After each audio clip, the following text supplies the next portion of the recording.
وەکو بۆم باسکردن محەممەد شیع سوودانی کۆمپانیایەکی ئەژنەبی هێناوە بۆ ئەوەی هەڵسەنگاندن بۆ نەوتی هەرێم بکات و دەرهێنانی نەوتی هەرێم نرخەکەی دیاری بکات. پێش 6 مانگ وەزیری نەوتی عێراق وتی هەفتەی داهاتوو هەناردەکردنەوەی نەوتی هەرێم دەست پێکات. دایم کۆمپانیا نەوتیەکان و حکوومەتی هەرێمی شەڵێن ئێمە حازرین نەوت هەناردە بکەین،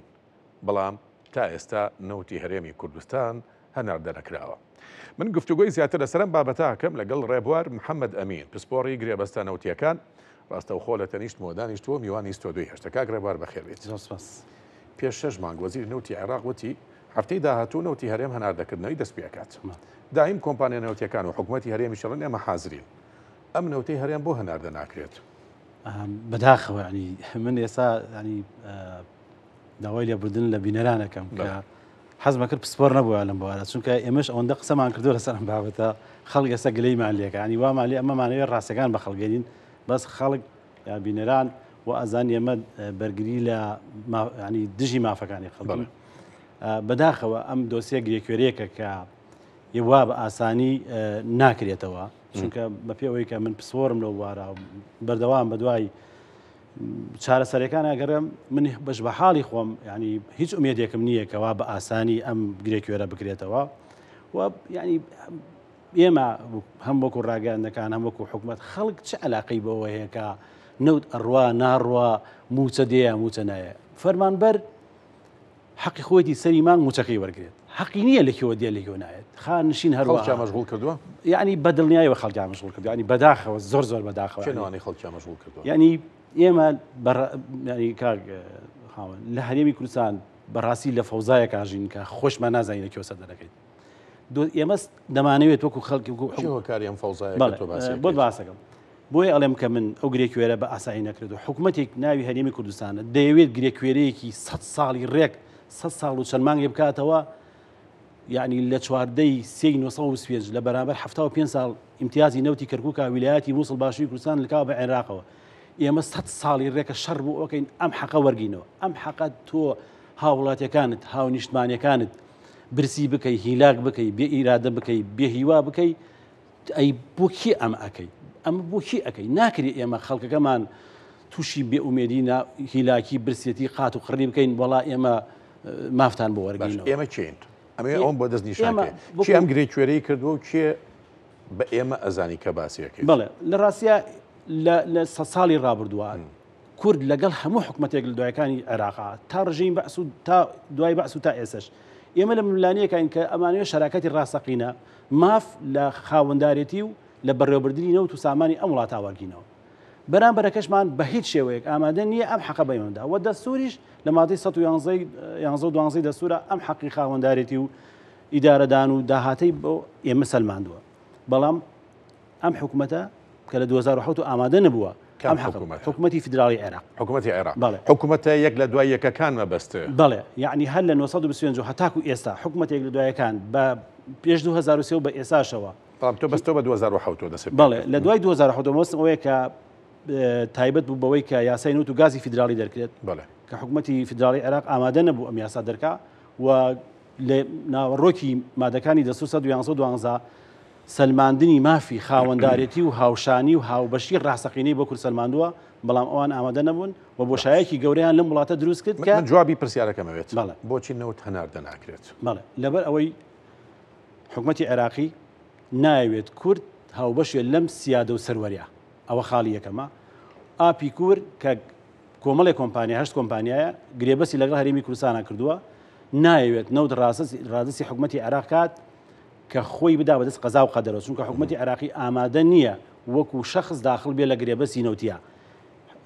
هەرێمی کوردستان لە گرێبەسە نەوتەکانە وەکو شەخص داخل بوو، وەکو حکوومەتی هەرێم داخل نەبووە. کاتێک وەکو شەخص ینی کاتێک لەوە بەرهێنانی نێودەوڵەتی بە ئیتفاقی واشنگتن و بەرهێنێکی بیانی لەگەڵ دەوڵەتێکا کە عەق دەکات ئەم دەوڵەتە سیادە و سەروەری خۆی لا ئەباد وەکو شخصی داخل بێت. کاتێک کەسێ کێشەیە دروستە بێ ئەم کۆمپانیا ئەمە بەرهێنە و دەوڵەتەکە ڕۆن بۆ دادگایکی نێودەوڵەتی لێ کەیسێک لایەکەنەوە. ئەم یاسایە جیهانیە؟ بەڵێ مە ئیتفاقی یعنی ئەمە لە کوێتی ژوایە و لە سعودی لە هەموو شوێنێک وایە بەڵێ بەدڵایەوە ئیتفاقی واشنگتن حکوومەتەکان بە ناوی خۆیانەوە داخڵ نەخێر ئێستا سیرکە تەنانەت دەوڵەتی ئەمریکا لە ماوەی ڕابردووە دوگرێ بەستە گازەکە هەرمی کوردستان خەڵکان و بۆ حکوومەتی ئەمریکا ئامادە نەبووە. دەوڵەتی ئەمریکا وەکو دەوڵەت نایەتە ناو گرێبەستە کۆمپانیان تێگەشتم و ڕوونە کاک ڕێبەر. ئێستا کۆمپانیایکی کەنەدی هاتووە ئەوێت بەرهمهێنان لە نەوتی دوو کێڵگەی سنووری دووهاکا بکات. باسی گرێ کوێرە و کرد. ئەم کۆمپانیا کەنەدیە ئەم گرێ کوێرەیە کاتەوە؟ نەخێر ئەوە وەکو چۆن لە ڕابردووە ئێمە پێشتری 400,000 بەرمیل و 500 و 600 بەرهەمهێنراوە تا 2023 هەناردە کراوە. ئێستش بە شێوەیەکی تر بە شێوەی ناڕاستەخۆ ئەفرۆشێت هەر کۆمپانیایکی تر لە کوردستان کۆمپانیایەکی تر هەیە سوودانی ئیمزای لەسەر کردووە کۆمپانیایکی ئەژنەبیە ئەڵێن ئەمریکیە باشە یەت هەڵسەنگاندن بۆ نەوتی هەرێمەکە دوای ئەو دیاریەکات نرخی دەرهێنانی نەوت چەنەوێت ئەی ئەمە گرێکیۆرەکە کاتەوە؟ نەخێر حتاکو ئەو ڕۆژەی کە حکوومەتی عێراقی نێت گرێبەستێکی هاوشێوەی هەمان ناوەڕۆک وەکو ئەوانەی کوردستان بۆ کۆمپانیەکانی ناو ئەپی کوور نەکات نەوتی هەرێمی کوردستان هەناردە ناکرێتەوە لەبەر ئەوەی بارمتەی بەردەوامە بێت و مەعاش نایەت و تەخیرە بێت و وەفد دەڕوات و وەفدیش ناکەن هەمیشە ئەو متوە قسەکانی تۆ بەڵێ هەمیشە متوە ئەمە وەکو بابەتە یاسایی و گرێبەسی و دەستوریەکە بەڵام وەکو لایەنە سیاسەکەدا ئەمە سیاست تحکم لەم کارانە شاکە من هەمیشە وتومە تاکە هێزێک ئەتوانێت ڕۆڵێک لەم بابەتا بینێ گوشارەکانی ئەمریکا ئەو هەنگاوانەی سودانی حکومەتی عێراق بوورە ئەوە بکات بەڵێ ئەمریکا وەکو ئەوەی کە لە عێراق خاوەنی بەرژەوەندیە ویلایەتێک لە ویلایەتەکانی ئەمریکا چوارەوەی عێراق پاری دەسەکەی بۆ ئەمریکا ئەوە پەیوەندی بە ئەوە نییە پەیوەندی بەوەی کە عێراق یەکێکە لە گەورەترین یەدەکی و غازی نەوتی جیهان لە دڵی ڕۆژەڵاتی ناوەڕاستە و هەر کەسێک دەست بە ئەم ناوچە بگرێت دەستی بەسەر جیهان ناگرتووە و حکوومەتی ئەمریکی بەهای دۆلارەکەی غیتای دۆلارەکەی نەوتە کە ڕۆژانە 5 ملیار ئاڵوگۆڕی 5 ملیار دۆلار بڕیاری کۆتایی لای ئەمریکایە بەڵێ بەدڵنیای زۆرترین ڕێژەی نەوتی عێراق لە ناو عێراقا لای کوردیان لای عەرەبە لای عەرەبە ئێمە بەوەی کە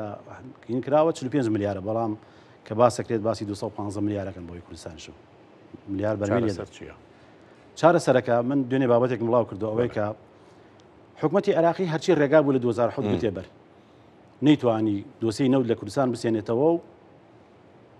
کۆتایی بە کورد بێنێت کوردیش لە پەرچەکردارە هات یاسای نەوت و گازی دەرکرد یاسای سنووقی داهاتنەوتەکانی دەرکرد کوردستانی کرا 50 حکومەتی ناوەند پێی وایە گرێبەستەکانی حکوومەتی هەرێمی کوردستان باسی گرێبەستە نەوتیەکانەکەم بۆ پارچە پارچەکردنی عێراقە بۆ یەک ڕێزی عێراق نییە نەخێر بە پێچەوانەوە ئێستا دوای ئەوەی کە لە 1970 خۆماڵی نەوت کراوە تا 2023 و تا ئێسش ئەو حکوومەتانە هەمیشە تاکیدیان سەر خۆماڵیکردنی نەوت و گرێبەستی خزمەتگوزاری کردەوە و کارێکیان کرد کۆمپانیا بیانەکان سەحبیان کرد ئەکسۆمۆبیل و شێڵ و هەمویان بەڵام کە چی ناتە ناو بەپەلەپەل ئێستا ئەمریکیەکان گەڕاونەتەوە خۆیان هاتوون لە کەرکووک عقدی مشارەکە بالئەرباحەکەن دابەشکردنی قازانجەکەن ولا بەڵێ هاوبەشی ولا گرێبەستی ترشا لەگەڵ کۆمپانیا ئەمریکیا خۆیان هەمان عقدی کوردستانیان کردووە لە بواری وزە باشە لەبەر ئەوە عێراق دووفاقیەت و ینی دووڕوویەکی هەیە لە بابەتەکە تەنها مەبەستی ئەوەیەکە کورد بەشدار نەبێت لەم سیادە و سەروەریە و هەتاک و هێز و تواناشی دابێت کات ئەکوژێ یاری بە کاتەکات و ناوێت ئەم باجەکەیات کێ باجەکە خەڵکی کوردستان ئەوەی باجەکەیان داوە فەرمانبەران و خانیشان و هاونیش هەموو خەڵکی کوردستان باجەکەی داوە لەبەر ئەوەی حکوومەتی هەرێمی کوردستان حکوومەتێکە لە ئاستی پێویستی ژیانی خەڵکانیە و تەنها خۆی بەستۆتە بە داهاتی نەوتەوە ناشکرێت کە هەموو ئەو دەوڵەتانی وەکو رووسیا و سعودیە و کە بەرهێنی نەوتن لە سەدا 40 بۆ 60 پشتیان بەنەوت بەستووە چلەکەی تر 11 سێکتەری ترت هەیە کاکە ئێمە لە کوردستان 11 سێکتەری تری ئابووریمان هەیە یعنی ئەبوای ئێمە خەڵکی کوردستان هەی نەیزانێ مەسەلەی نەوت چییە ئێمە نەوتمان بداتە بەرتیلی پاراستنی کیانی کوردستانە پێویستمان بە پارەی نەوت نەبووایە بەڵام بەداخەوە ئێمە هاتوین لە بەڕێی حکوومەتی کشک خواردومانەیە بێ پلان بێ بەرنامە یەک دقیقە تۆ پێش ئێستا باسێکە کە خەتای عێراقە بەڵێ ئێستا شەڵی حکوومەتێکی شکست خواردومانەیە کەواتە هەردوولان هەم حکوومەتی کوردستان و هەم حکوومەتی عێراقی دەسوور جێبەجێ ناکە مافی تۆ نادا حکوومەتی هەرێمی کوردستان لە پەرچەکرا دەستی بۆ بەرهەمهێنانی نەوت کردووە و هاتووە بە شێوەیەکی ناشەفاف و باڵێن ناڕۆن تۆڵی حکوومەتی عێراق دەستور جێبەجێ ناکات ئێمە یاسای نەوت و گازمان نیە لە عێراق تا ئێستا نەکراوە ئەبوایە لە 2010 بکرایە و نەکرا خۆل بە خۆل دوایە نەخست هیچ هیوایەک هەیە کە تا مانگی 11 ئەم ساڵ یاسای نەوت و گاز قسەی لەسەر کرێ لە پەرلەمانە دەنگی لەسەر بدرێت نەخێر بە هیچ شوەیە چونکە بە هەمەش یاسووداین لێکم دەست بەکاربوونی ئەوتی لە ماوەی 6 مانگ یاسای نەوت و گازی فیدراڵی دەرەکەم تا ئێستا چیزی نەکرد پرۆژە یاساشیان ئامادەکرد لە 2007 سێ پرۆژە یاسا حکومەت تەقدیمی کردووە پرۆژە یاساکیش لە ژنێ نەوت و گازی پەرلەمانی عێراق کە 4 پرۆژە یاساکە لە هەر 4 پرۆژە یاساکە پێچەوانەی ناوەڕۆکی مادەی 111 دەستورن هاوشانی و هاوبەشی ڕاستەقینە بۆ کورد ناسەلمێنێ بەڵکو وەکو ڕاوێژکار و بوونەسیق و نازەم هاوکار و ئانیز بۆ یە کوردیش ئامادە نیە دەنگ بۆ یاسا بدا و تا ڕۆژی قیامەت بۆ ئەگەر عێراق تەسلیمی ئیرادەی دەستور و خەڵ نەبێت ئەو ملیانەی بەردەوام بێت. ڕێبوار محەممەد ئەمین پسپۆڕی گرێبەستە نەوتیەکان ڕستە خۆمیوانی ستۆدیۆی هەژبی سپاس بۆ سپاس دەکەم.